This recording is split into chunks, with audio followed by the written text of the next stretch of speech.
ASHA is a non-profit organization which supports the education of underprivileged children in India. This was started in 1991 by UC Berkeley, and currently we have about 75 chapters around the world. And the projects we support, ASHA in general supports lots of projects, and the projects supported by ASHA are Manasa and Diksha, and Team DNC is another project which is a potential project. We are just waiting for them to get the FCRA registration. And the other project under consideration is Kalpavrish, and the other initiative we have is the ASHA Purdue's Eduportal.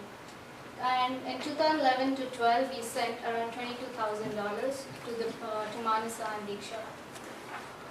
Manasa is a school for the mentally challenged and located in Hyderabad. We started funding this project in 2011. We sent them around 3 installments of like $6,000 each till now. And that pic is, I visited the school in summer. So they're currently constructing a new building, which is like a 4-story building their own, which has the hospital and even the hostel services for them. And Diksha is a project located in Patna. I think Gautam and all. Gautam is the one who started it. So we have, they've started the tablet education. We funded this project also from around 2011. And you can see that picture is Google Hangout. The kids were so excited, and I think Gaurav was the only one who could attend it. And then there's Gaurav visiting the school, and that's the computer education given. And Team DNC is a project in Hyderabad started by software professionals. It's basically they help out children to study over the weekends, and they currently even help like 2 students to get CA training. They don't have a FCRA registration, which is a must for us to send them money, but we've done all the background check and everything, and once they get the registration, we can send them money. And now I'll hand it over to Suchi, and she'll talk about how we exactly raise money for all these funding. So, good evening everyone. Thanks for coming today. Aarti just spoke about those huge funds which we have been sending to projects. So I'd like to talk about where we get all that money from. Where do basically grad students get such amounts of money? Our main fundraising activities are through various fundraising events throughout the year and some donations from our supporters. The first event that you see is Akriti, which was organized by the Indian Classical Music Association of Purdue. And Asha was a collaborator in terms of selling food at the event and thus raising funds. Global Fest is an event organized by the city of West Lafayette for the local community. And Asha sells food at this event and represents Indian culture. Tamasha is another annual event which is both Global Fest and Tamasha have been organized by Asha since like 2004 or maybe even earlier. And Tamasha is a fun event with lots of games like Antakshari, Damsharad, quiz, etc. And again we raise funds by selling food here. Therein is the first cultural event organized by Asha Purdue all on its own with the help of other music and dance associations around Purdue, where we had several cultural performances on stage, and it was a free entry event, and we again raised funds through selling food. The movie screening, we screened a movie called Barfi, again a free entry event. It was mostly to promote awareness about our organization among the people. We also organized another event, it's not on here, it's Jashan, which was earlier this spring, and that was to celebrate 10 years of Purdue Indian Dance Club. So it was similar to Tarang, a cultural show with various music and dance performances. So okay, we don't raise funds only by selling food. We also have events such as the 5K run. This was actually organized by the the Association of Student Pharmacists and the Arthritis Foundation, and we raised a huge amount by the 5K run both in 2012 and 13, and part of these funds were donated to the Arthritis Foundation also. And IWA, the Indian Women Association, supported us in fundraising for the 5K run, and we would like to thank them today as well. So, also, before I forget, we are having a 5K fund run that we are organizing all by ourselves on 27th of July. So if any of you are around and would like to help us participate in the event or just volunteer for the event, please get in touch with us, and we'll be sending out emails and flyers very soon. Yeah, it's a run or walk. So how can you help Asha? You can help us in organization of these events. You can spread awareness about our activities, about our projects, and get more participation. You can join any of our project teams. You can bring more new projects to us for consideration, or all of our projects are on our website. So if you're interested in a particular project, you can get in touch with us and we will tell you the details. Of course, you can donate on our website. And there's a new thing called internships and Asha projects for you. If you're more interested, you can get in touch with us about that. You can join the EduPortal project team, which I think Nikitha will explain further with a more detailed presentation later. And you can give us more ideas for fundraising and more fun events. We are on the web, we are on Facebook, Google, Twitter. You can contact us through email. You can contact either Gaurav, Vinod, or even Aarti or me if you have our contacts. And this is the EduPortal project, I think. Yeah, or someone whoever wants to. I'll let someone else. Okay. Where is it? It's not really. Okay, well, I guess I can. Yeah, all right. All right, hello everyone. I'm Nikitha. I'll also be your panel moderator for today, and I'm going to explain a little bit first about our education portal project, which we started and have been continuing going on for this past year.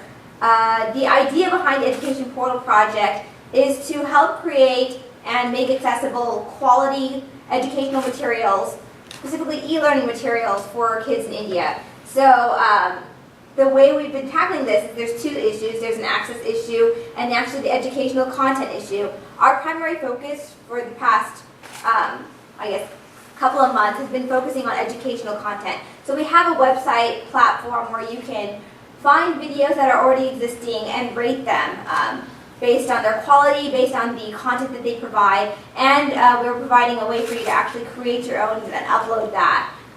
So we're working within 3 different teams. So there's web development. You can help us develop this platform for people to use. There's the educational content. So how do you develop the educational content and actually assess whether it's appropriate or not? And then outreach. So how do we actually spread the message about this particular project? So if you have questions about this project or want to get involved, you can contact me after this panel discussion. So, all right, so I guess we're ready to get going then. This is more information about the project. Anyone have any questions about Asha for Education in general? No? Okay.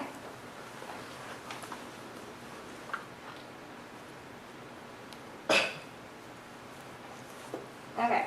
Before we start, I'm going to pull up one more site as well. Actually, I could probably do that afterwards.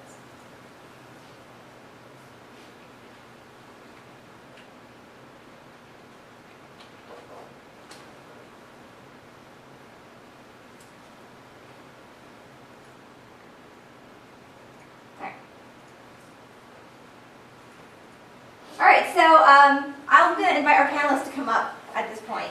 This is the educational multimedia in developed and developing countries. It's an interactive panel, so I'm going to have everyone who's off to the sides, you guys could all move to the middle and move front. We are going to be doing a lot of back and forth discussion, so feel free to move and, get closer together. We won't bite.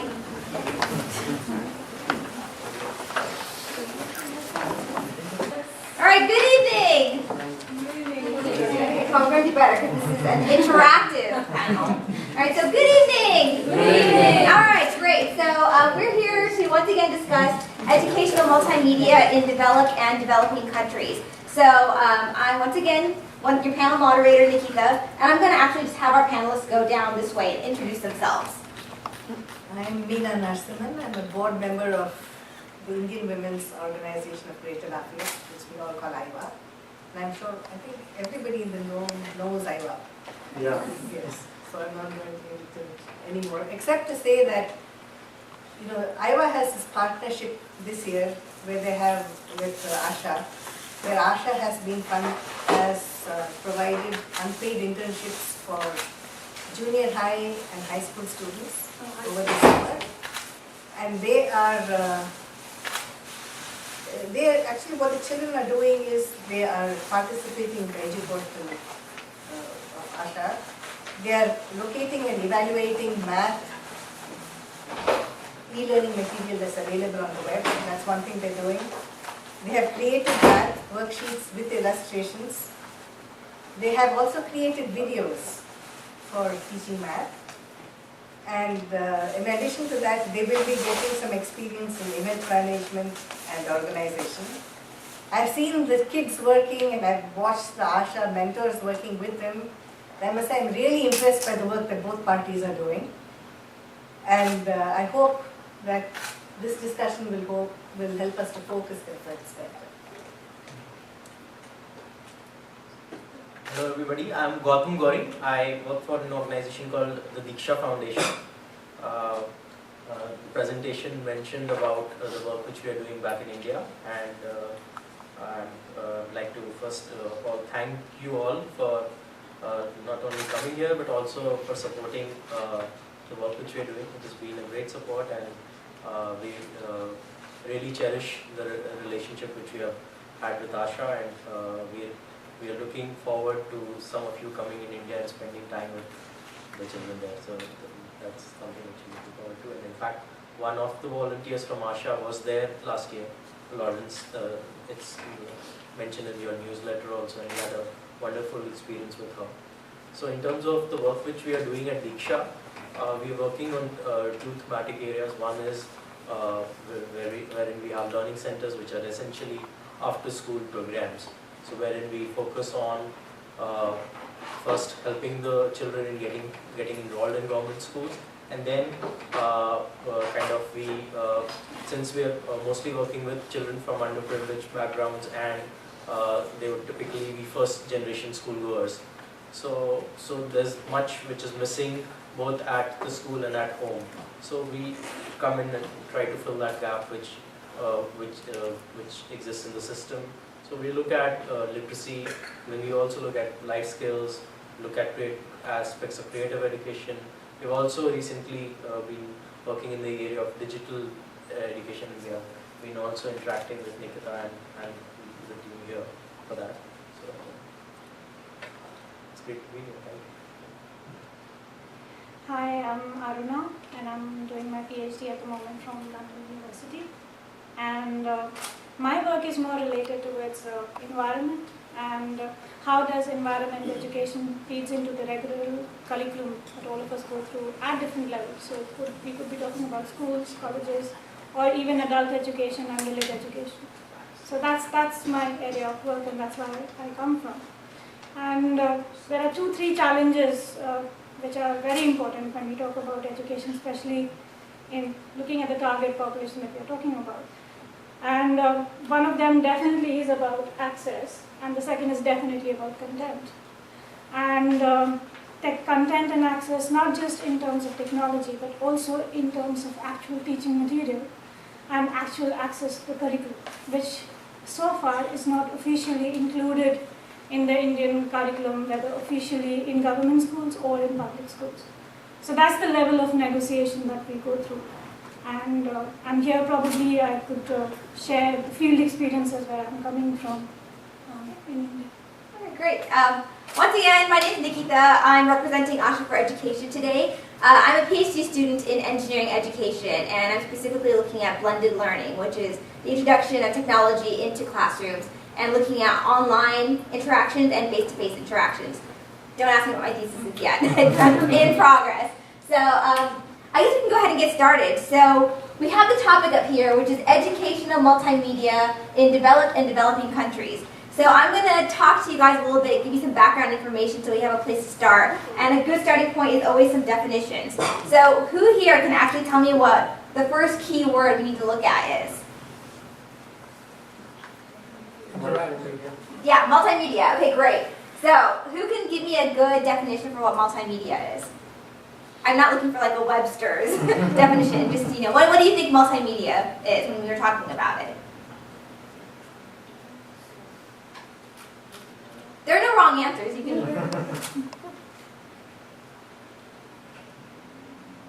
means which can reach to the public, to maximum of people. Okay, so yeah. So how do we reach the public? Anyone else?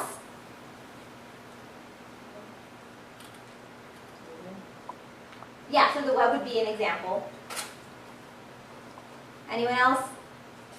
Digital. Yeah, digital. So that would be another example, right? So we're not necessarily talking about the means yet. So web and digital, those would be ways. It's specifically looking at the various methods of communications, either in a sequence or combinations that we use to deliver information. Okay, what are the next words that are important? Okay, educational. We kind of already understand what educational is. At least I'm making that assumption that we all understand. That is to learn. So we're looking at various ways of communication for learning. So what are the other words then we need to look at? Okay, great. And we're actually going to look at that in combination. So can anyone give me their definition of what a developed country or developing country is? I know, it's really tough actually. But what do you think of when you think of a developed country? Yeah, I hear the United States, yes. That'd be an example. I think developed countries are those which actually have a lot of technology and they use technology for different types of education or And there is facility for the technology Okay, to reach to the people. so having technology is a good indication that you're a developed nation. What about developing country then, in contrast?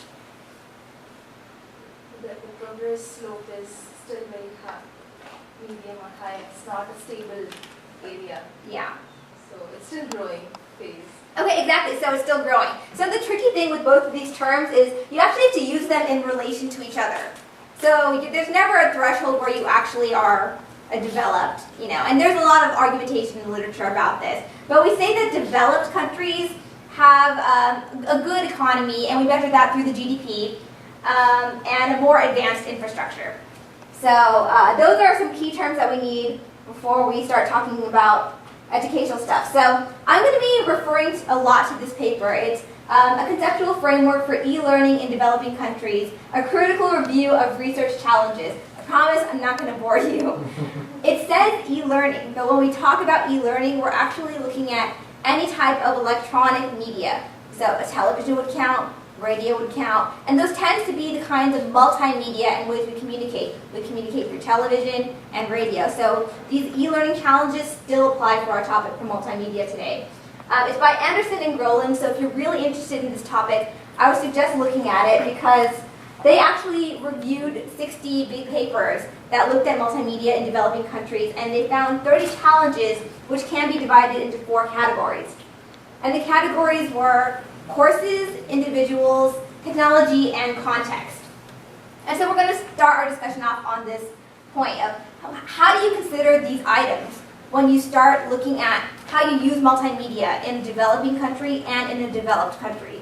And so we have an example, and the example is actually one of my favorite shows I watched growing up, and maybe you guys are familiar with the American version. It's Sesame Street, which is in India, Gully Gully Sim Sim. So I'm going to show a video real quick that's all about Gully Gully Sim Sim. So have you guys heard of this before? No? No? Yes? Okay, so we'll take a look at how Sesame Street does it.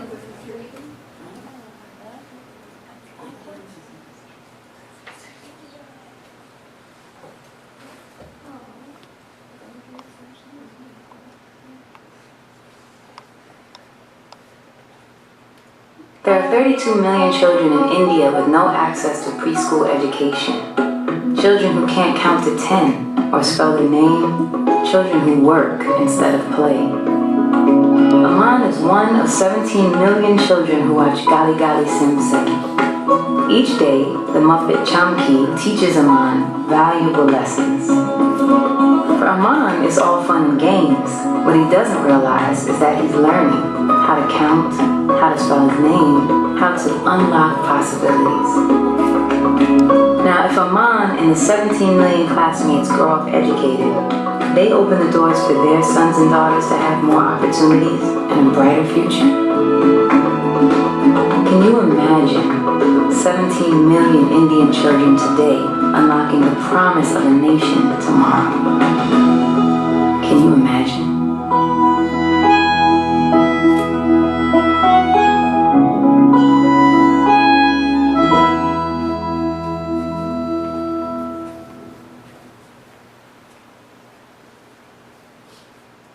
All right, so we have a prime example of an organization, and they actually use resources and research to back up how they look at courses. So what are they going to teach the preschool age set? Those are the individuals they're looking at. What technology are they using? Sesame Street's always been a television based, so they are expanding onto web and apps now. And then in what context are the children they're addressing, and what context are they learning in? So with that example in mind, I've got a couple of questions to start off our panel. And the first is figuring out what the needs are for the group that you're trying to help. So what differences in educational needs between the United States and India have you all noticed, and can those needs be addressed specifically with multimedia? So whoever wants to start, it can be personal examples, and then if you guys have also examples, feel free to jump in. Anyone want to start?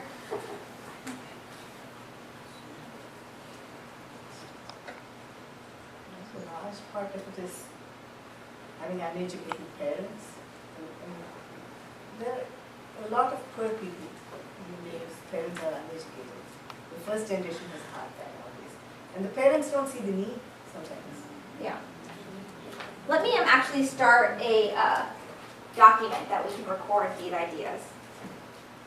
Here we go for it.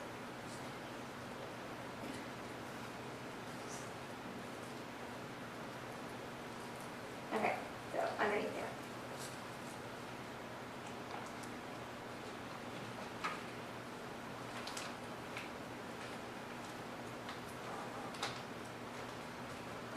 So Meena, maybe because you have seen the kids here and also back in India, so can you tell, like basically you're telling about the family thing issue, that's one of the things, right? So here, if you see the underprivileged kids here and also back in India, how do you see the difference? Like, can they be, the issue be addressed with the same focus, or there's different focuses needed, or can we, basically the question is, can we borrow the approaches which have been used here for tackling these problems? Can it be borrowed to Indian context also? So can you elaborate on that? Like, I don't know, but this is something I worry about, because maybe if you spend some effort in educating adults, showing adults that if you use internet or whatever, they can get ahead in life, and they see that there's a value in teaching their children how to use these skills, and how to get to the point where they can read, write, it would be half your battle won. And over here, I think most of the parents would know that, because there's enough TV around. I don't know. So do you think it has to do with just the economics of the family, or is it So more same here and there. Okay. Poor Poor families equal to living in neighborhoods where they have, the influences are always not positive.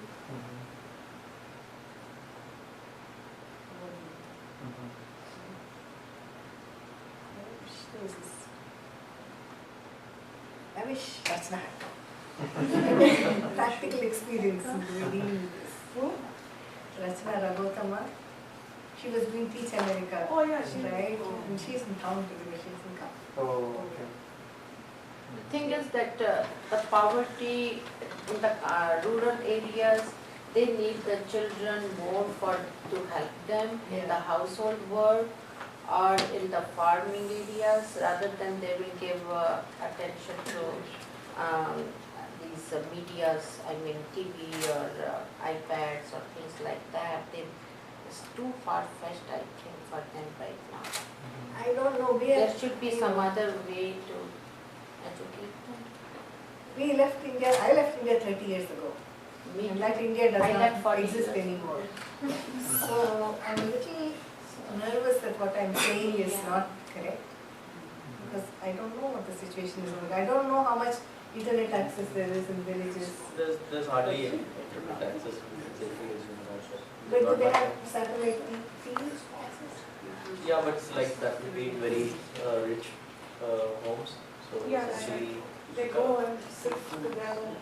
Mm-hmm. I mean, one thing is for sure that in a village you will definitely have a mobile phone and a TV that families access together. And the most common resource remains radio, which is all there in every family. But mobile phones increasingly are more common, and that is why the shift towards generating more of education material on mobile-based apps, which is being done by some of the education organizations in India as well. So, I mean, there is technology, but the amount of which that we can make accessible to people is limiting because of the infrastructure.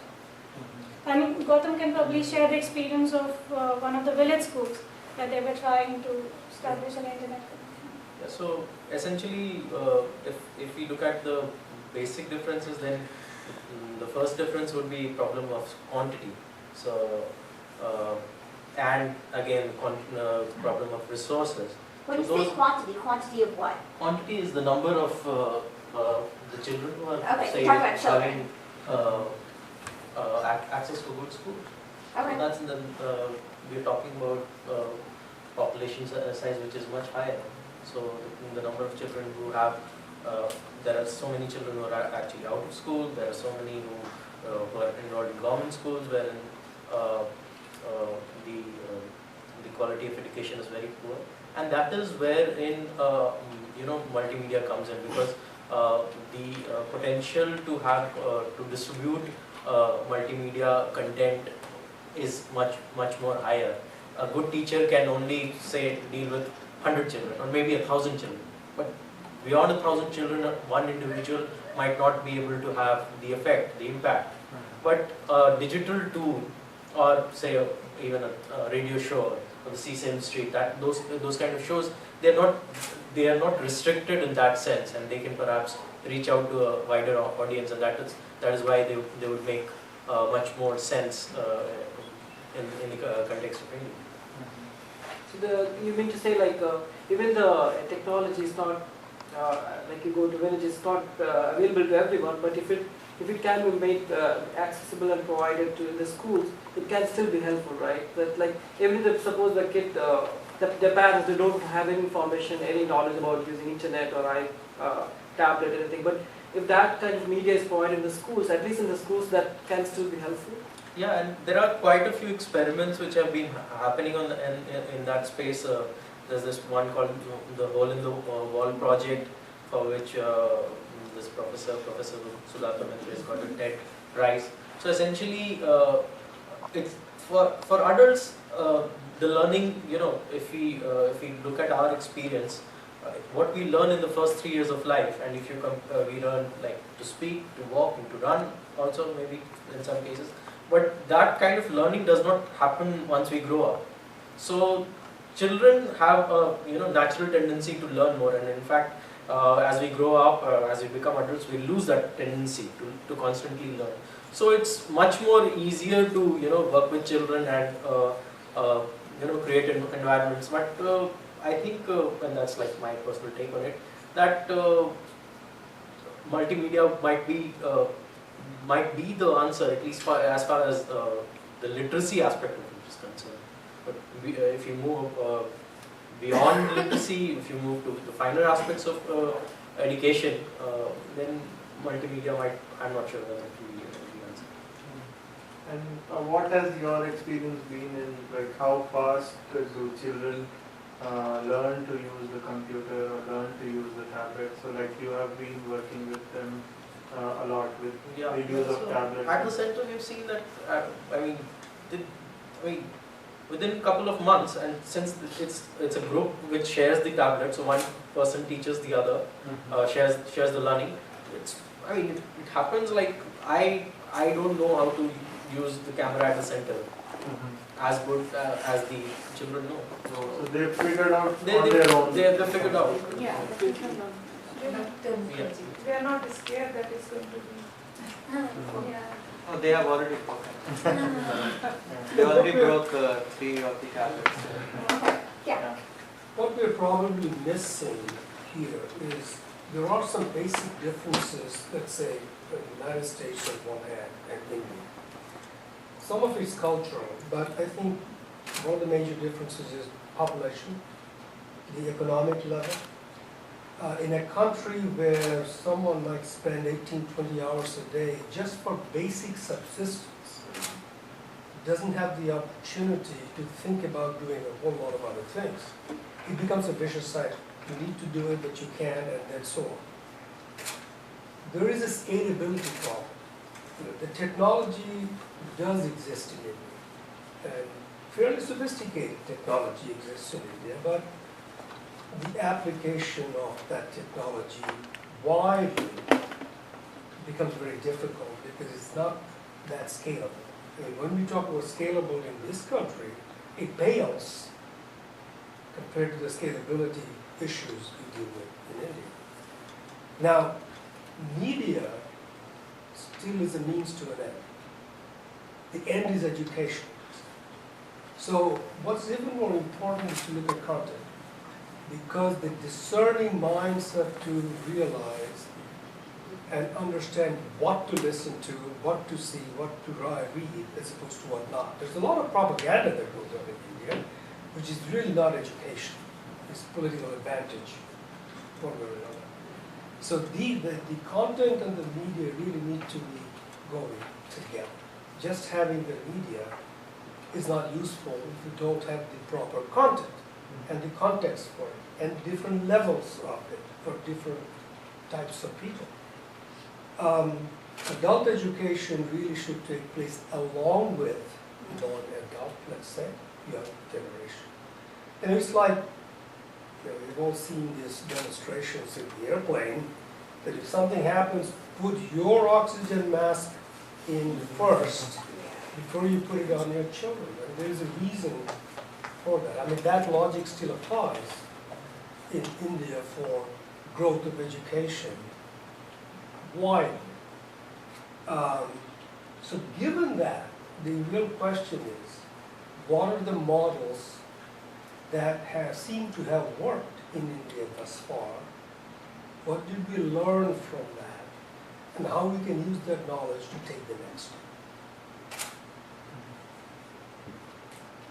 Let us view.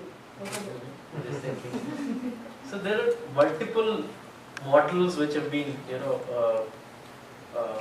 which have been experimented in the country, and to be honest, I think that nothing has really worked so far, wherein we can, say that that is one solution and that's something which we can. But I think things have worked, if I may interrupt, things have worked at a smaller circle. Yeah, so I'll There's some good examples, but the moment you start scaling it, it has fallen apart.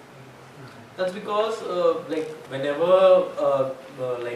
whenever we talk of scale, then we also bring the government into the picture. And there's this experiment called the Hoshangabad Science Training Program, which an organization called Alleviate did in Madhya Pradesh. That happened for quite a few years, and that was a very successful experiment. So essentially, it was about developing a scientific temperament in the minds of the young children. So they were working with grade 6 to 8 students, I understand. So the problem is that, the problem with education is that if an educator works with his heart, then the kind of questions it will raise in the mind of the community are often questions which are not, which the government or the people who have access to power don't want the community to think about. So at some stage, education will kind of get into a conflict with the existing system, because it will, beyond a certain stage, beyond literacy, it will bring about, say, a liberation sort of an experience for the individual, and that is perhaps the objective of education also. So that was one good experiment which worked. Then there's there's this thing about called the Nayi Taaleem. That was another one, Gandhiji, based on Gandhiji's principles. There are quite a few schools which are there, which is like village schools, very much integrated with the with the culture of the place. So wherein it was encouraged that the children learn how to connect with the environment and learn how to essentially bringing about dignity of manual labor, which is so very much missing in the Indian context right now. And we see such. I've been traveling in the US for the past couple of weeks, and one of the things which I've observed personally is that the level of hierarchy is much less if you compare with what it is back home. So all those challenges are there. So Nayi Talim, I think, has worked is a good. I think one of the areas that maybe you can respond to or you can talk about is politicization of education or learning.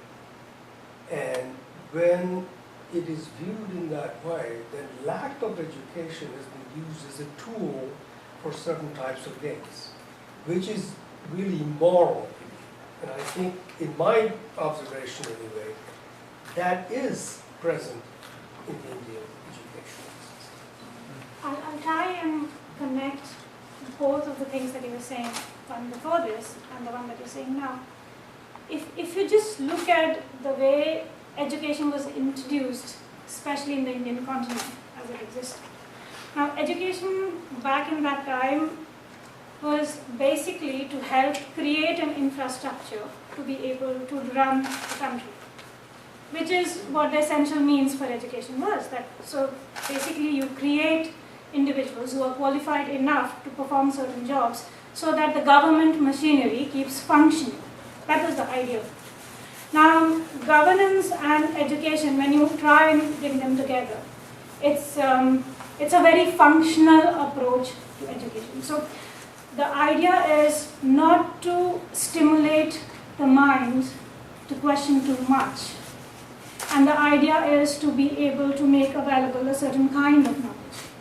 And if you look at the way education curriculum in India has evolved over a period of years, I mean, Delhi University continues to function some of the departments on curriculum which was made 20 years ago or 30 years ago. So what we are trying to do, CBSE curriculum, I mean, unless, if you don't see the last 5 years, there wasn't much change in it. Yeah.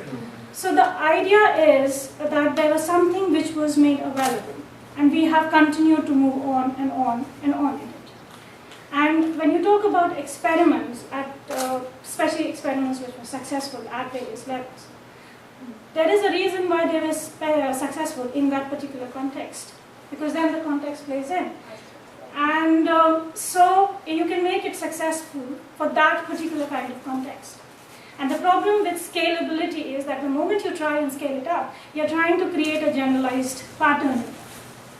And generalized pattern, all in its totality, cannot function at a national scale, especially in India. And that is where the problem creeps in. So you can't really go through a one mode of education as we know. Right. And that is why you talk about alternative forms of education.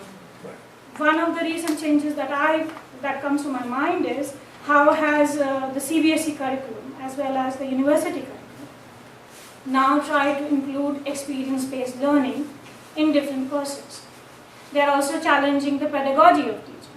So say for example, there are a lot of projects which are in partnership with the government, which has teachers training program going on, especially for different kinds of teaching methodologies as to how can you teach rather than it being a monologue from the teacher to the student or giving notes, and then the student basically mugs it up and then vomits it out in the exam.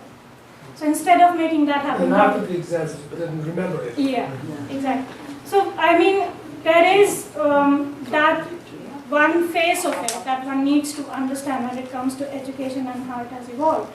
And there's another phase of it as to then when you compare it to, I'll not just talk about US because I don't know much about the curriculum in the US. But I would talk about from the experience of different organizations in the US and UK that we have been interacting with. And from them, if I just look at the pattern of learning that the child goes through, how do you learn the syllables or how do you learn the alphabet? Just through sounds. That's how you learn it, right? In India, we learn A to Z, and that's an alphabet that you just mug it up. And you're mugging it up until you are in class 1. Yes. but you don't understand the sound. So the way you make word is by mugging up the spellings, and that is what happens with everything. So you cannot actually compare the education that a child is going through in India and what a child is going through here. Here you are stimulated to think as to how do you connect the sounds.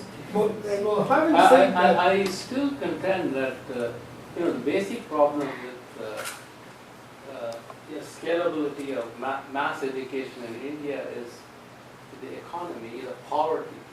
The poverty is so widespread in rural areas that, as was pointed out before, I mean, it is obviously necessary for each family to make the children work, otherwise they cannot make both ends meet.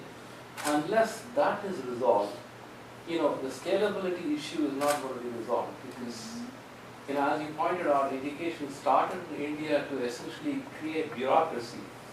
And of course now it has come a long way. It has evolved a lot in creating a pretty large middle class, which is quite well educated.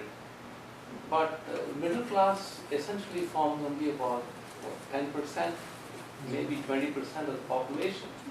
Most of the population live in rural areas, and in order for the education to touch the rural areas, the only way is to create economic development, which in turn will create a great demand for people with skills.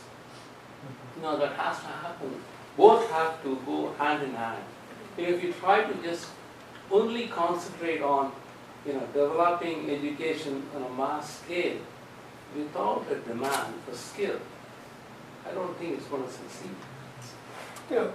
I'm interested in looking at education for the word education rather than just skills. Okay.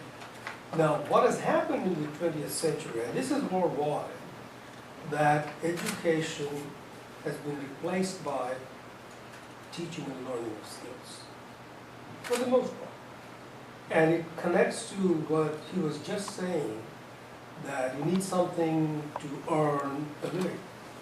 That's one part of it. Back in the 16th, 17th, 18th century, there was a very different form of education, which really talked about other things than just the skill.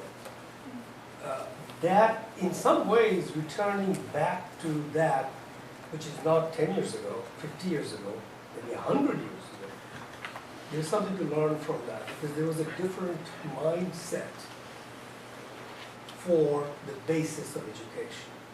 That's it.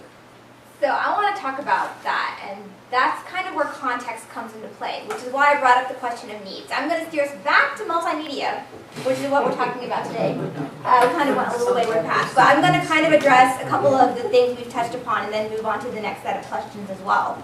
So you were giving great examples about how scalability is going to have all these issues with the different communities, and we've talked about that. And I do want to talk about U.S. education and mention that another reason, aside from the actual economic issues about why scalable, and technology, right, that's why we can't scale large scale, is that you're not going to be able to with any large country, because different segments of a population have different needs.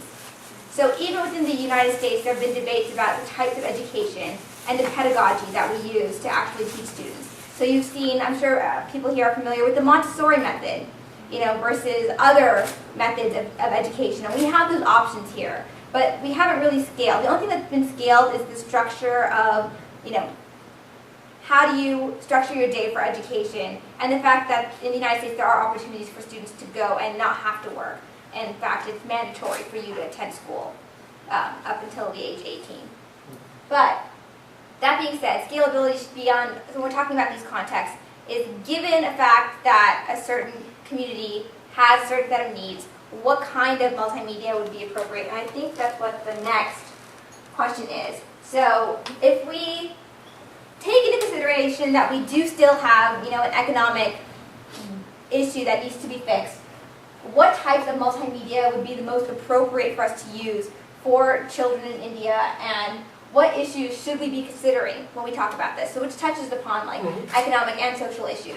So have any of our panelists notice any particular type of media that people have been using that's been successful and popular? I know we used Sesame Street as an example. And you mentioned radio.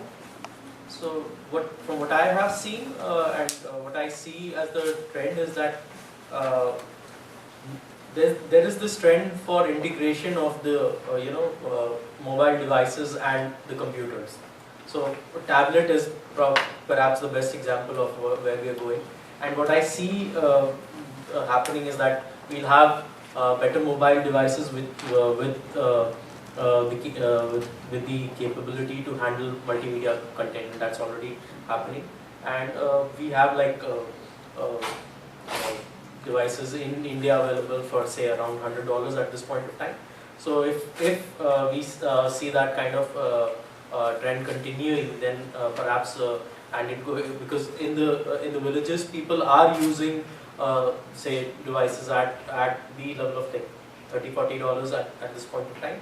So when the prices fall, which should happen within the next few years, I see that as a great potential area wherein because considering the kind of economic circumstances, we cannot have a device which is very expensive. So anything which is between the $50 to $100 range, that should perhaps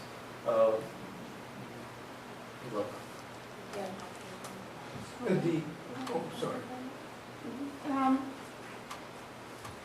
There is one bit about the infrastructure, and there's another bit about the kind of content that you need to learn. Yeah. And I will focus on the content because that's where my experience comes from. One of the major challenges for us when we introduced different kinds of education material, especially in villages, was that a lot of the population is not literate. So to provide a screen or a monitor with content which is largely either in text or pictures is not always enough, because even if you combine them together, it doesn't really give you much. So what we tried to do was that we did a lot of voice and animated content which made sense for farmers or for grown-up people. And that's where the acceptance came from. So adults started accepting that mode of interaction. And so the kid who used to go and spend time there, his time was justified by the parent, saying that, okay, fine, you can go there because there are things to learn, because I have learned it too. So that was the kind of rapport that we had to establish with different levels of people that existed within the village, given that if you consider the literacy rate very low. So that was the first challenge. And this assuming that the infrastructure has been in place, because that is another ballgame altogether, to have the computer, the network, content which is light enough to run on a bad network, or considering completely offline systems which can make the content run. So that was the infrastructure. Another thing that we experimented with was in terms of languages. And so how do you make the same content available in different language for the local region, involving local people to actually do the translations themselves. So you combine the city and the village divide by involving more people. So you generate a common content and then use the people resource to actually convert it into different languages. So that was another thing that we experimented with. Third was also in terms of making it relevant at different levels of knowledge depth. So there's category of education, there's languages, and there's depth of education. Say, for example, I am interested in learning only English because I feel that if I learn English, I can go to the city and get a better job. So why should I be interested in any other content that you have on the computer? So the computer actually shows different kinds of content. And I choose at what level do I want to access each of the content. So there are content for English at the starting level, at the intermediary level, and at the expert level, and then I access it, and then I have an interaction with the system. Also, the third thing that comes into picture is having the content, but making the whole system running become sustainable. So how do you make that happen? So we tried to build in services in it, which could generate resources, say for example, photocopying, picture taking, passport size photographs, sometimes even internet for doing your banking transactions or filing forms with the government. So we tried and linked services together. So an education tool then did not just remain an education tool, in turn it turned into a complete information device and a learning device for the whole community. So that was one experiment that worked with us, and multimedia did play a big role in it because that is where the acceptance came from. So that's why. So I have a question for you then. So with this tool, was it mainly, you said, it wasn't just pictures and words. Do you have videos, or was it audio based? What kind of? A lot of animated videos, so cartoons. That was one. So we had this common character who was basically the farmer, and we used to call him Chacha, which is in English we will call it an uncle. So Chacha used to teach different things to different people. So one was that level of identity. Also the attire, I mean how the person is dressed, all that made a lot of sense to them. Yeah. So that was one kind of content. Also, we had other content based on songs and poetry of the local area. You know, so that was there. Things like that. What was metaphorically speaking, things that they are familiar with, one way or another, would be probably the best window to start exploring what they are not familiar with. And multimedia to me is silly. The word multi is important. I mean, there is a role for various kinds of media to be blended together.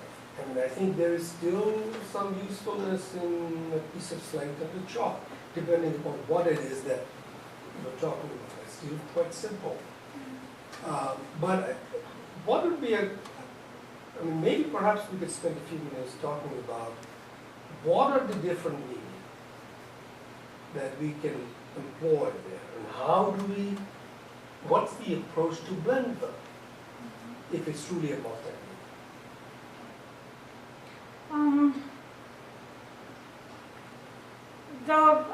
I can talk about the kinds of things that we use.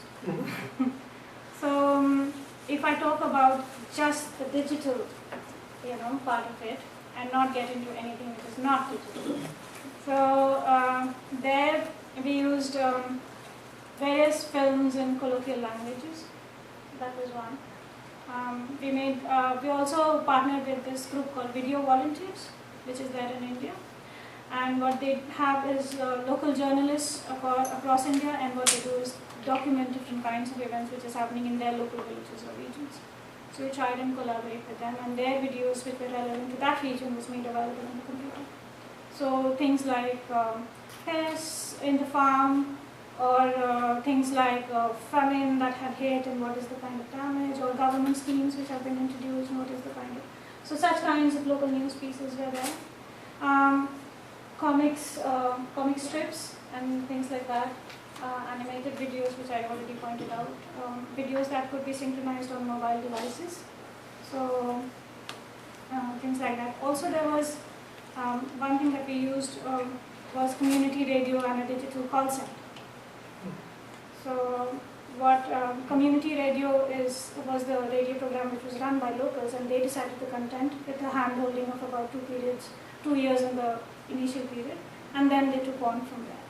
So that was one thing, and with the call center, the idea was to be able to interact with experts if you dial a 4-digit number, whatever your problem. So that was pretty successful. Interestingly, if you look at the call center programs for different kinds of things in India or schemes, the government call centers don't run properly or do not receive as many hits or calls as call centers which are run by non-government organizations. And the basic reason is that the content which is provided on that calls are not very good quality when it comes to government call centers. So if you don't actually understand the problem and respond to it, then they don't call you back. So making it relevant, for them, and to be able to give that advice. I can also talk a little bit about blending. Did you have to say? No. Go for it. No, I've been talking already. I was talking after you. So in terms of what I have seen being used in the schools, and what we have also been using at our projects, one is called, there's this thing called a digital study hall.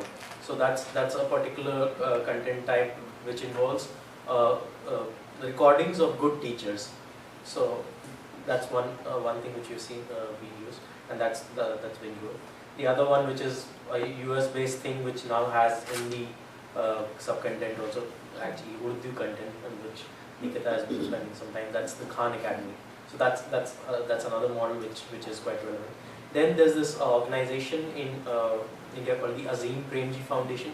They have developed quite a good amount of content, which is around animated videos. So that's another good content which I've seen which is being used. Then we have people with volunteers. So, one person we've been a small effort been putting to develop English, so translation-based approach to English that we'll be using with in our centers, and that has also led to good results. The other things which I haven't used so much but know about is, one of them is an initiative called Jodo Gyan, which is essentially games and tools for helping children, especially learn maths. So those things do exist. They're quite nice. Board games. Yeah, board game sort of thing. For math, logic. Yeah, I had a question. We are talking about multimedia and we are talking about education, but education is such a broad term. You can't, you have to look at the aims of education. Are we here trying to bring down the illiteracy rate, trying to create literacy? Or are we trying to create awareness? Or is it are we helping them to learn a livelihood? For example, if there is a farmer, I don't care if he can solve a calculus problem or not, as long as he can, he learns about the latest technology, research related to his crops, and he's able to grow them in a better way, get a good yield, we would be good. So what are we trying to achieve here with education and multimedia? So the goal, asking what the goal of education is kind of a difficult question, because there's many different educational philosophers and they all have different answers for that. But that does go back to the whole, what are the needs of the community, and in what context are they learning and need to learn? And I can tie that into the different forms of media like we were just talking about. So, for example, we have radio, we have television, and we have video, we have regular comic books and newsprint media, and then you've got the internet, which allows you to blend various parts of this. Now, it really depends on what you want your population to learn. So, for example, with the farmers, it probably would have been helpful if they had an animation that was actually demonstrating skills they needed to learn. If you have students who aren't yet able to work yet, they're younger, like they're 4, they're 5, well, maybe you are teaching them basic literacy, so they need to learn to read, to write. A video where they introduce numbers might be helpful for them to get a good grasp of what those letters are. And through video, you can also use the actual object as opposed to looking at it on print with pictures, That's another method. And I feel that, there are no straightforward answers. If we look at, say, the farmer in this context, needs a livelihood, needs also to be aware about the environment around him, because, so many changes are happening. We have a huge, the Monsanto problem. So the farmer needs to be aware. And even in terms of basic skills, like awareness of how to use an ATM, those kind. So the farmer cannot escape multimedia for a very long time. So the skills are required. So the answers are somewhere in between. We cannot just focus on literacy or just focus on awareness and miss livelihood. So basically every village needs a community center with a computer. I don't know if that's going to be the I think perhaps, and there was a project with the post office at least, wherein there was a plan to set up a computer center in each and every post office. And that's the largest network in India for any company. Yeah, that's an interesting thought. I'm saying it not at random, because I have a cousin who runs a social service organization which is pretty successful. And her philosophy, they were working with disasters, and the philosophy was, if you have a community center with a computer, you have the people's input, what they want. And then their unit acts as alliance and ticket experts from the cities. to listen to the villagers and teach them to help themselves, which has been a very successful model, and I think to some extent the lessons from that would be applicable to the field of education, because I don't see here the word vocational training anywhere over here, and isn't that kind of important? Well, once again, livelihood is the area wherein vocational training would be covered. How would you apply multimedia vocational training?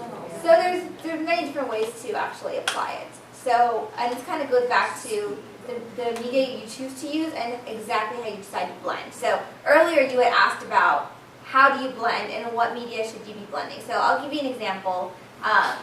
And so when we look at like vocational training, it depends on the type of skill. If it's something like farming, a video once again would probably be best to show the actual skills, how they've done it. But more importantly, you want your students to be able to actually put that into practice. So I'll give you another example of something we call ill-structured problem solving, which is when you have an open-ended question, so something that doesn't have a definite answer or a definite way for you to solve the problem. So in the United States, we're actually really interested in figuring out how our students can better understand mathematical concepts. And there was this project that ended up developing this video series called the Jasper video series. And in this series, it was a fun detective story that students watched. And in that storyline, Jasper, the main character, was a teen detective, super cool, and would solve these problems, except he wouldn't tell you exactly what he did. So an example of a problem, I believe, was someone needed to get some injured animals to some location, and the roads were closed, so they were going to use some hang glider or some kind of air vehicle. And you had to figure out whether that student was actually going to make it to the location on time. And within, by watching the videos, you would get all these clues. So, you know, they would casually mention like how long the route was or how fast, you know, the plane would go. But they wouldn't tell you that, oh, this is geometry and you're going to figure out what this, you know, angle is and what the distance is and how fast you're going. So something like that where you have a means through whatever media, probably in this case they gave the example of farming, you know, a video. So, and you just ask the students, what should the person in the video do? And then have some kind of interactive component with an actual instructor present so they can actually practice and test and see whether that's actually correct. So some kind of blend. So with vocational stuff, the practice part also is the key, as opposed to just delivering it via some media. And do they exist? Not so much. Probably, limited pockets. Some days would be. So vocational training, India does have a standard curriculum, and if you are into vocational training, and if you get the vocational training certification from the government, then you're recognized by the government as a form of BTS, and then you get the government annual budget sanctioned to your institution. So there is a standard curriculum which has been made, but I'm afraid it does not have any multimedia in it. So is it the ITI institutes? ITI institutes are one form of it, but there are extension institutes for village level training. So ITI might not exist in the village actually, they are usually in district centers. So we're talking about vocational training right at the end, so that end mile is not covered by the ITIs.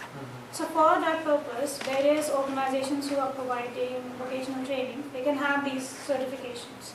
And then there's a budget component which are assigned to them. They just have to follow the standard curriculum which is approved by the government. Say for example, carpentry or being a mechanic or a plumber. So there are standard curriculum which is in place. The problem is that they are very traditional in nature. So everything that is taught is what was taught in India even 15 years ago.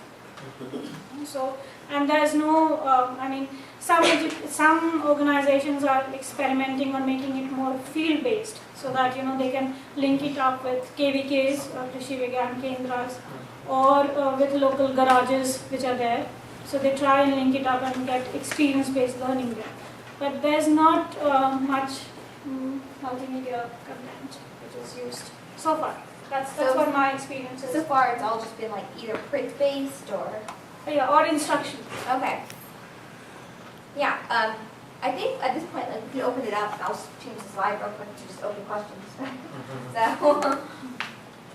or even if our panel has questions. I have one question, this Dr. Mukherjee's thing. He was saying, you know, education has a component of, you teach people to think long term, where society is going, and what. Yeah, it's critical thinking. Critical thinking. Critical thinking. How does that educate people? So that, again, is another educational philosophy. How does one use multimedia to teach something like ethics practice, or... yes, ethics and So, how to question where you're going as a group. okay, so I don't know about questioning... Good, wrong, right, whatever. So I'll speak specifically to a group and a study that I'm in the middle of planning and doing, which is about teaching ethics for engineers. So within the engineering profession, you know, it's very important to act ethical and make ethical decisions and make sure that you're doing work to the best of your ability that's actually safe for the people who will be using your tool. The problem is when you're teaching engineering students, a lot of them haven't been in the workplace yet. So I can tell someone what they should be doing, and I can provide them a set of guidelines, but they're still not going to understand what that is unless they get that experience. So at least one solution that I'm experimenting with right now is through gaming. So I've created a game where I actually place players in ethical dilemmas in an engineering context and ask them to make decisions. And then based on their decisions, give them feedback on what the appropriate response should have been. Of course, the issue with this test, and which it is with all surveys that people do within educational studies, is people tend to put their best face forward. So it's not like what I would actually do, but I know what I should do. But that's okay though, because so long as you know what you should do, that's all that really matters in teaching something like ethics. So a scenario like that. The problem with this is, though, it's easier for me to do that with something like engineering because there are a set of professional guidelines. With something like society in general, that's very subjective. So my morals are going to be different from someone else's morals. It's going to be different from someone else's. And there's no really one way to say, this is the right step, right? It's what... It doesn't have to be right. It's just what are the possibilities. Yeah. I think that, when we talk about critical thinking, then it's not just multimedia, it's just how do you teach ethics to a child? Even that is the basic question, because there's this saying which I like. In a maths class, the child does not learn maths. In a maths class, the child learns how to be with a maths teacher. So what the person is there, that person is the role model, that person is very important in that sense. So you can't, say, teach ethics and be unethical in your behavior in your private life. So that one challenge is there. No, leave ethics, but critical thinking. So for critical, yeah. I would just share a very personal example. When I was in school, I used to volunteer with an environmental organization. And I don't know how many times did I hear through my school and college that I'm supposed to save water, save electricity, keep the house clean, keep my neighborhood clean. I think we all hear it all the time. And I didn't understand the meaning of it till I visited one of the places where there was actually a shortage of water. And people didn't have water to drink. I didn't have water to drink. And that is when it hit. And that's the day things changed for me. Now, when I started working, I was asked to make an environmental curriculum for government school students, NDMC, New Delhi Municipal Corporation schools. And these are children from 9th and 11th, 12th standard, so 9th to 12th. That was the coverage, and basically young adults. And one of the big problems was that, fine, I can teach them environment, but how do I instill that questioning mode in them?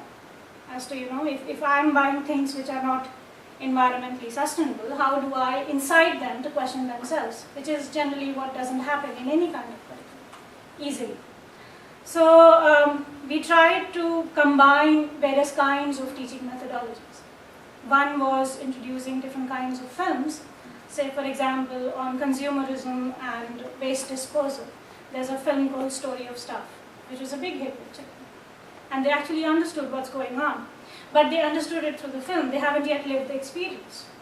So then we did a waste audit with them as to how much of waste is your house producing every week. So they did an audit. And then the questions came right, so from your house, where do you think the waste goes?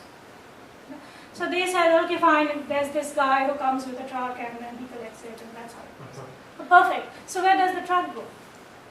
So then it goes to the landfill. Right, what happens after the landfill? Like, we don't know, we've never been to the landfill. So let's go to the landfill. And so that is how it actually started. They started questioning as to one question actually led to the other. And then finally when they visited the landfill, they felt, oh, this is what happens to our waste. So then we are not supposed to do it. And they saw their age kids playing in that same garbage out there with methane gas bubbling up. And then they realized what was happening. So that is where the questioning on garbage disposal in Delhi started by NDMC schools. They started questioning municipality. But I feel that this kind of education is something which is not integrated in the curriculum, in the normal curriculum for different kinds of courses that we currently have. Leave aside environment. But I also think with critical thinking that children are naturally curious, and we actually tend to educate them out of it. That's a good point. In fact, that's what happens most of the time. Yeah, so at least in my experience, and maybe you guys can all let me know if you had similar ones, I used to ask tons of questions when I was younger, like annoying my parents, annoying everyone under the sun, but then as I grew older, I didn't want to ask questions in class because it wasn't, no one else was asking questions, and I didn't want to be the weird one asking questions, Or you were even told to shut up. Actually, yeah. And then, and then you get used to like the teacher saying, does everyone understand? And you just say yes. In my head, I'm like, I don't know what is it. This is another language? I don't even know what just happened. And so you kind of get used to not asking the questions, or you keep the questions to yourself. And so I think with the critical thinking, it's also a matter of keeping the curiosity. And also, I feel that it's also about how do you structure and the information delivery system. So if you have a course on history, you give a one-sided view of history rather than giving a totality of the view. So, classic example is the India-Pakistan partition. So if you read the Indian history textbooks and if you read the Pakistani history textbooks, they are completely different. And and they're documenting the same event. So it's, when you talk about politics of education, that's where it comes in. So you can't question certain events because it has been taught to you in a certain way. You assume it, that's the truth. But that's another great thing that we can do with different types of media, is present the different types of views. So, and we've got a lot of history, right? You can show newspaper clippings from both sides at the time and what was going on. And so that's where multimedia can come in and show different points of view. And so long as you keep exposing people, I think that starts helping with the thing. The biggest advantage perhaps with multimedia is that it is not going to be hierarchical. Generally the student-teacher relationship, at least in the Indian context, is very hierarchical. That's one problem which gets sorted out there. The other thing which you were mentioning about, the only challenge is that who is creating the video. So if the person who's creating the video, or the person who's creating the curriculum, what kind of perspective he or she holds, and that will ultimately lead to. Because sometimes we have seen many a time that an excellent in a student was in spite of the instructor. We all know that happens.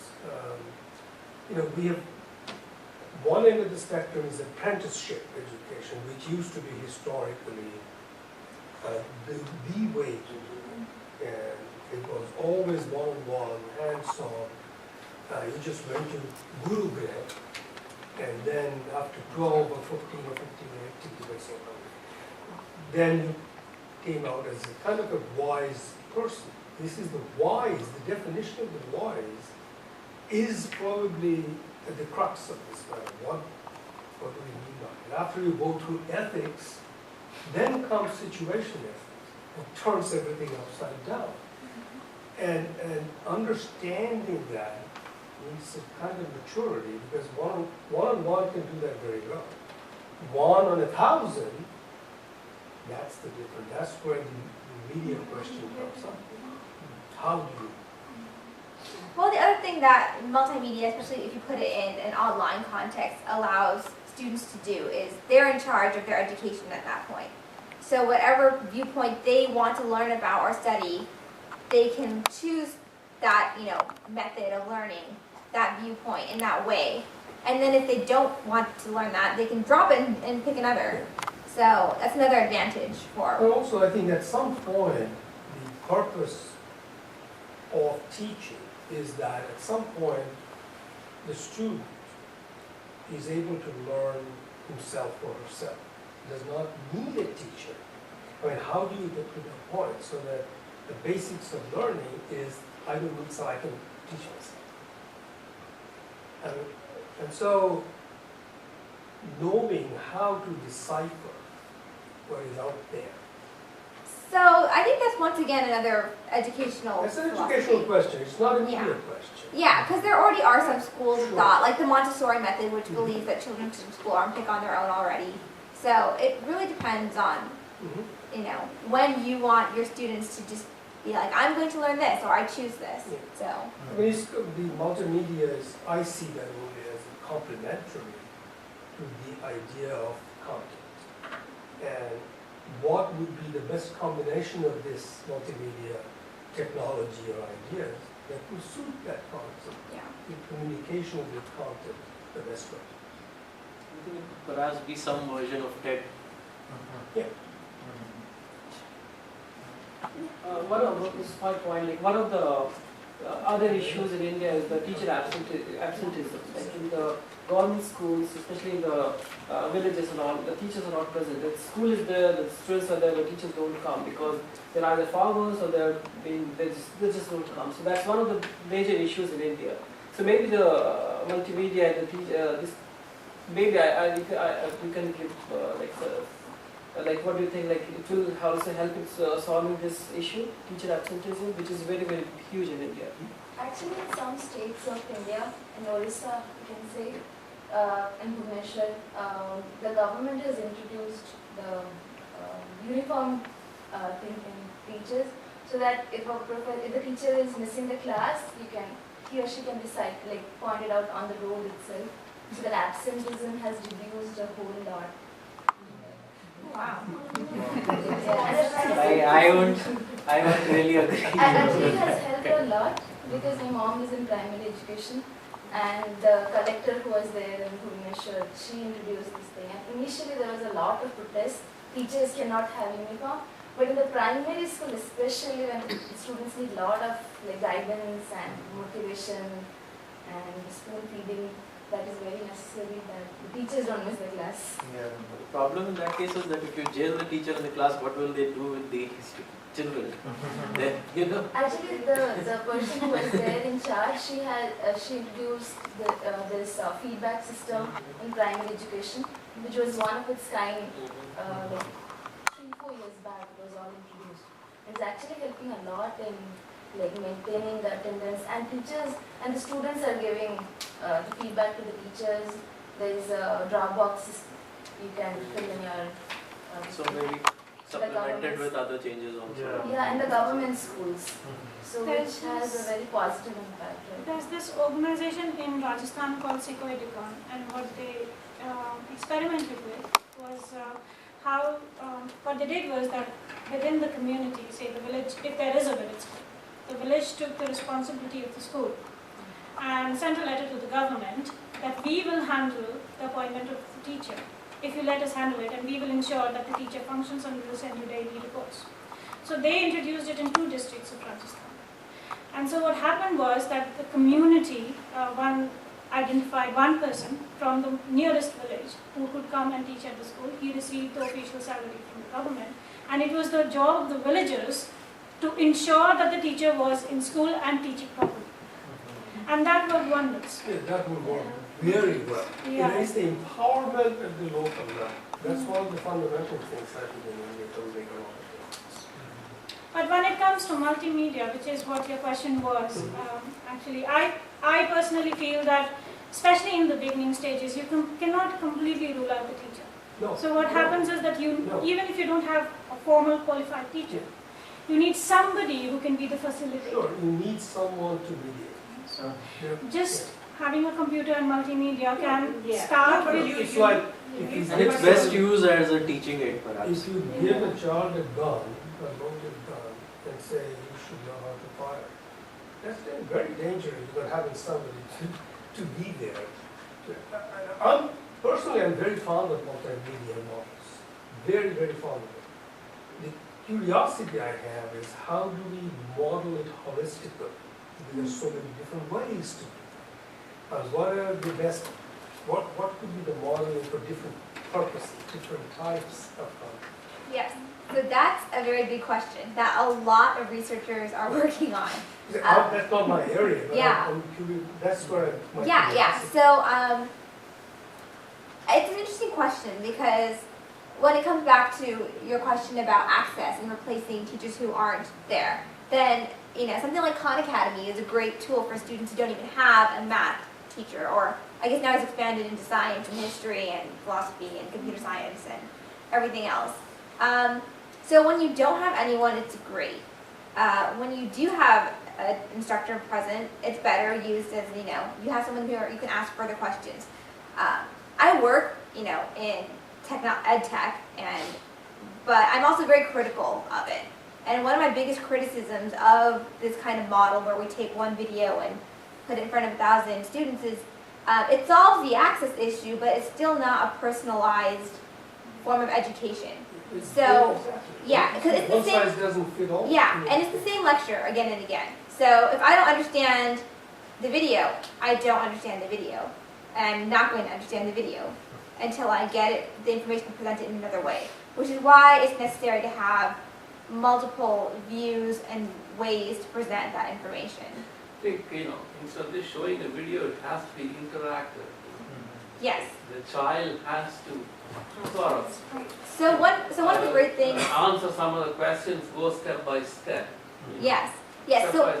So if we go back to the Sesame Street example that I showed, so Sesame Street is very well known for them asking their viewers to do something. So you'll see, are you guys familiar with Sesame Street characters? I'm not familiar with the exact Gully Gully Simpson characters, so I'll give you the US versions. You'll see Cookie Monster have several cookies in front of him and eat like 3. Well, technically now it's fruit because they now have this health initiative. But we'll go with the old school Sesame Street I grew up with. He'll have 5 cookies in front of him and eat 3 and then complain that someone ate 3. And he's like, but how many do I have left? And he'll point and the children count along. So I'm going to reference back to our education portal project, which we're in the process of renaming. We're trying to figure out what the best method is for interacting with students. And so actually Neha in the audience actually recorded our videos for addition and subtraction. And in it, she gives examples and has students count along with her, count objects. She asks questions and they respond. As she's counting, she asks them to count with her. So we're going to actually see if that's helpful at all. Yeah, I think we have to keep on experimenting and then find out what works. Yeah, but the problem, and I'll get to your question, the problem still, even with all of these trials, is every student is different and every population is different. So there's still not going to be a one. The closest we can get is to say a large number of people have had success with this.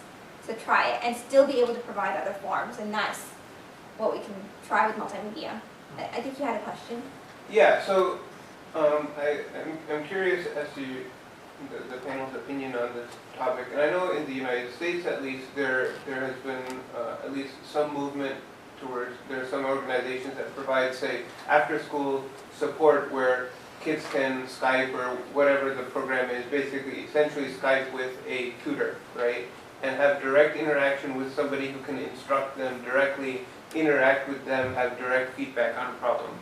Now, one of the things that happens is if you're developing this infrastructure in say India, and as soon as there is infrastructure to stream a video, which is like this content, if we want video content, there has to be bandwidth to do that.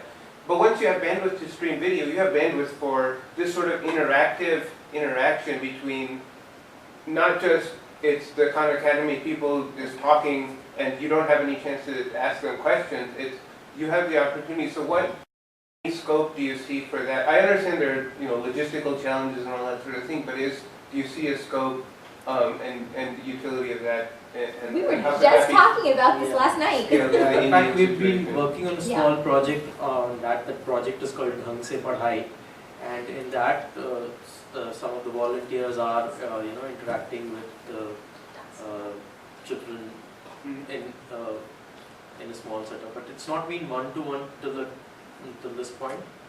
But I'm not really aware of any other such initiative. And what we are doing is at a very nascent stage. What? Yes, you are. Our initiative. We're trying to do that. I'll finish and then I'll explain what.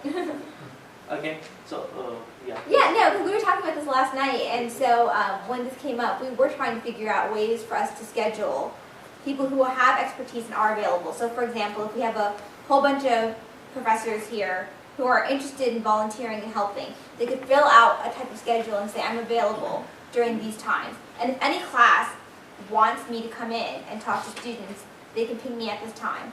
And so that kind of schedule, which I think is similar to what this project is doing. Yeah. And so I think we're probably going to try to see if we can collaborate with them or, yeah. But yeah, at this point of time, the issue is where we've been successful in doing it is in Patna, which is like a state capital. Right, So yeah. the access issues is less, but we also have projects which are in villages, they are in semi-urban setups. There, it'll be so. Perhaps we'll have to mix it a video along with a phone, something of that sort. That's where I see a possible solution. No, but that's a really good point. That once you have that kind of bandwidth available, tutoring should be available as well. In fact, there's something called the granny classrooms, which again, Professor Sudhata Mitra had experimented in the UK. So you could probably use it for that. Yeah. I gotta go, but this is excellent. Yeah, thank you. Thank you for not asking me to shut up. Yeah, if you guys are interested in learning more, his videos are on TED, and they're fantastic.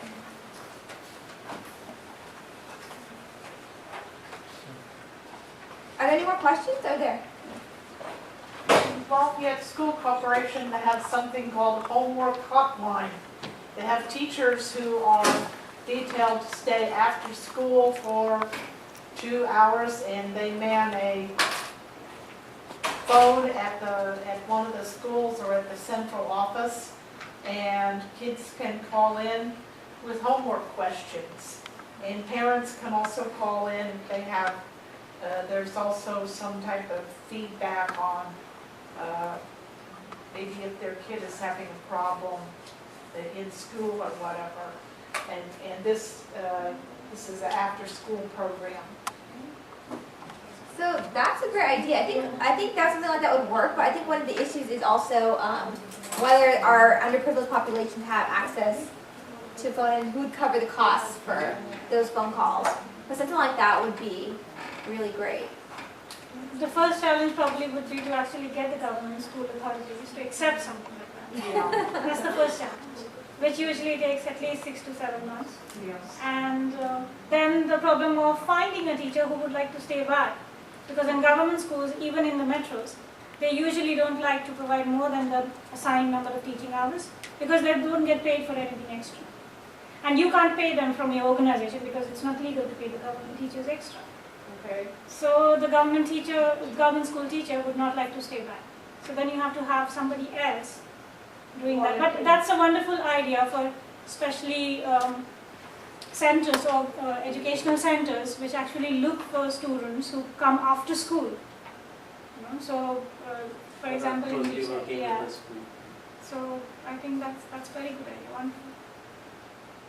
I think one problem with the education in India is the teachers, especially in the government school, they're made to do so many other works apart from teaching. They have to conduct the census for election, for voters' ID, and they do everything, even on the weekends. So I think the focus from education shifts a little bit because they're working so much extra hours in that. In fact, the Right to Education Act has taken care of quite a few things there. Earlier they were doing a lot more. Now it's confined to, I guess, election work only. But still, elections are also happening too frequently. Is it implemented yet fully?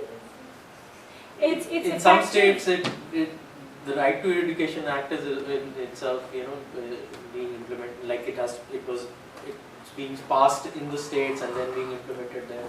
So not everywhere, but some places. It's effective by law, but in terms of systemic changes, every government has been given a timeline. So within that, they have to change the system.